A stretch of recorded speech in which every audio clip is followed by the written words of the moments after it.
Assalamualaikum warahmatullahi wabarakatuh. Pada kali ini saya akan membahas kunci jawaban PAIBP kelas 7 Kurikulum Merdeka, yaitu bab 1 Al-Quran dan Sunnah sebagai pedoman hidup. Selamat menyaksikan. 3, 2, 1. Nomor 1 di sini ada pertanyaan, bagi umat Islam, Al-Quran merupakan pedoman hidup. Al-Quran merupakan pesan ilahi untuk manusia dalam mencapai kebaikan hidup. Al-Quran berfungsi untuk A. Petunjuk dan penjelas bagi sesuatu yang harus diketahui, juga pembeda antara kebenaran dan kebatilan. B. Menerangkan serta menguatkan hukum-hukum yang terdapat dalam hadis. C. Sebagai bayan dan muhakkik atau penjelas dan penguat. D. Memberikan penguatan pada kehidupan sehari-hari. Jawaban yang tepat adalah A. Petunjuk dan penjelas bagi sesuatu yang harus diketahui, juga pembeda antara kebenaran dan kebatilan.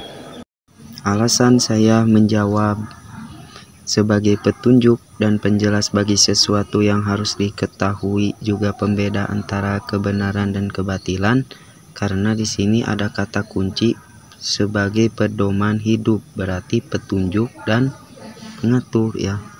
Nomor 2, lanjutan bacaan dari ayat ya ayyuhalladzina amanu atiullaha wa atiur rasul.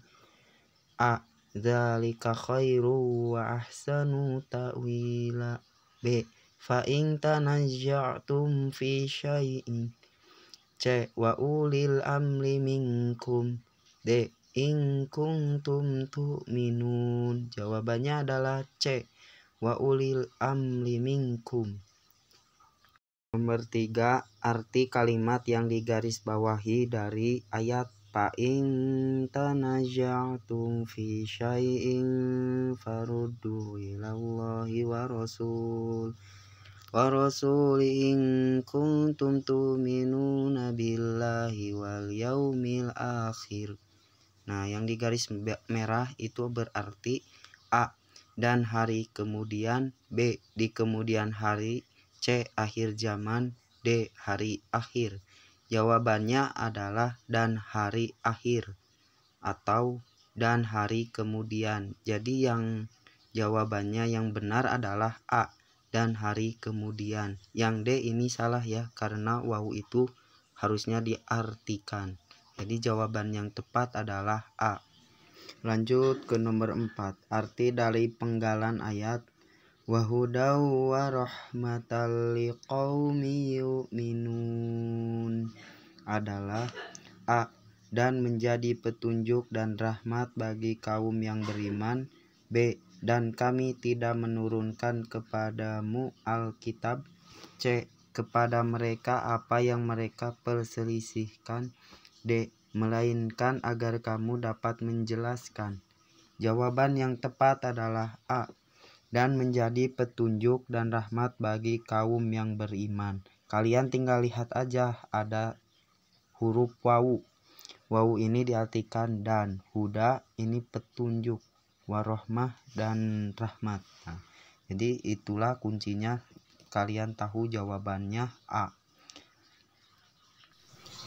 Lanjut ke nomor 5, kata yang artinya taatilah Allah yang tertulis di dalam Quran surat An-Nisa surat keempat ayat 59 adalah terjemahan dari kata A. Ati'ullah. B. Wa ati'u. C. Rasul. D. Wa ulil amri. Jawabannya adalah A. Ati'ullah. Yang B ini artinya dan taatlah. C.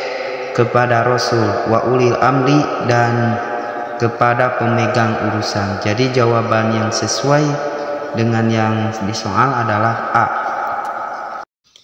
Lanjut ke nomor 6. Di sini ada bacaan Al-Maidah ayat 91. Bismillahirrahmanirrahim.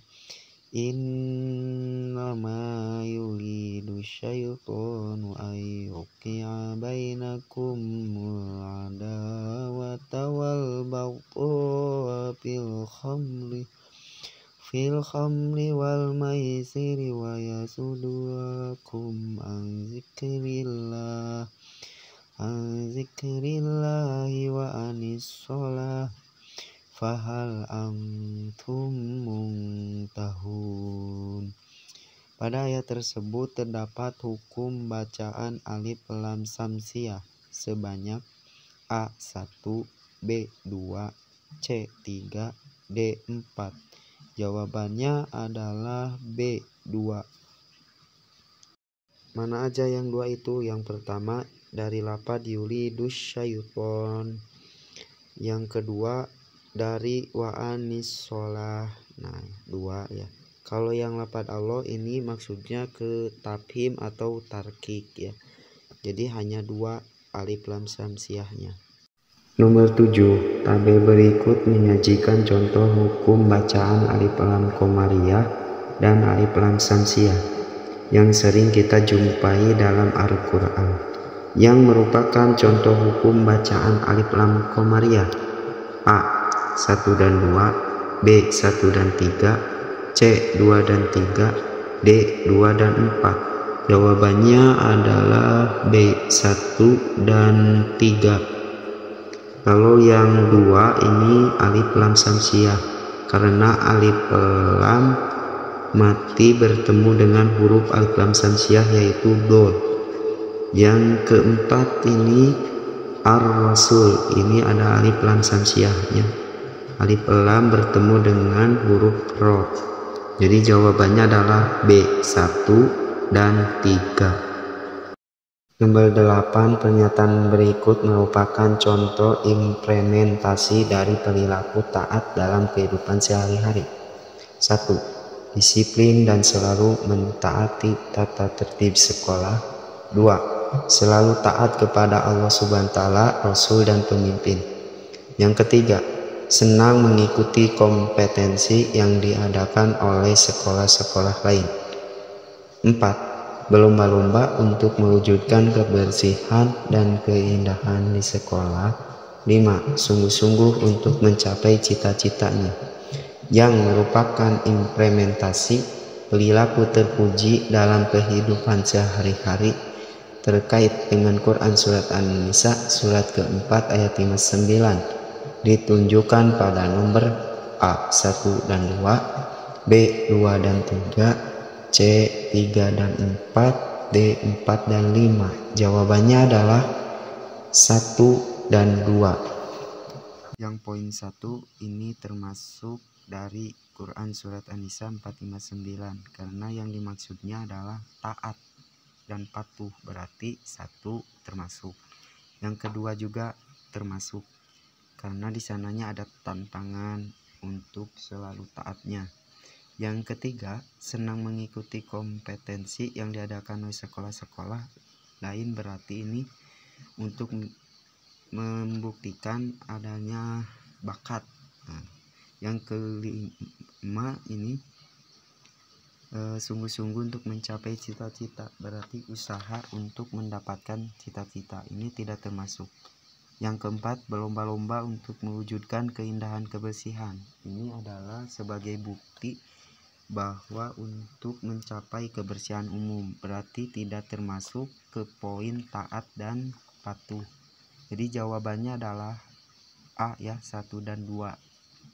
Oke adik-adik, dilanjut ke nomor 9. Ketika kalian menemukan permasalahan atau perselisihan pendapat, masing-masing menganggap dirinya paling benar atas pendapatnya, maka sikap kalian yang benar. A. Tidak perlu diselesaikan karena keduanya ingin menang. B. Membela salah satu dari mereka yang dianggap benar. C. Berusaha mencari titik temu dari perbedaan tersebut. D. Melaporkan kepada pihak yang berwajib. Jawaban yang tepat adalah C. Berusaha mencari titik temu dari perbedaan tersebut. Karena ya poin A ini tidak perlu perhatikan masalah, jadi harus diselesaikan. Yang ke B, membela salah satu dari mereka yang dianggap benar, ini bukan kedua-duanya, jadi salah. Yang ke C, berusaha mencari titik temu, ini masuk ya, karena masalah itu harus diselesaikan, jangan ditunda-tunda. Yang ke D, melaporkan kepada pihak yang berwajib, ini salah ya, karena tidak mengikuti prosedur. Kalau masalah pribadi atau pendapat masing-masing ini tidak termasuk prosedurnya. Terakhir nomor 10, ulil amri adalah pemimpin. Siapapun pemimpinnya harus kita taati selama tidak memerintahkan untuk berbuat maksiat. Yang tidak termasuk ulil amri sesuai makna Quran surat An-Nisa surat keempat ayat 59 adalah A. Ketua kelas, B. Kepala desa, C. Wali kota atau bupati, D. Paguyuban. Jawabannya adalah D. Paguyuban, karena kalau ini yang dimaksudnya adalah pemimpinnya, berarti kalau paguyuban kan tidak ada pemimpinnya, jadi jawabannya adalah D. Paguyuban. Terima kasih pembahasan kunci jawaban dari saya, semoga bermanfaat dan bisa membantu pada penyelesaian UH, US, dan UKK sebagainya. Assalamualaikum warahmatullahi wabarakatuh.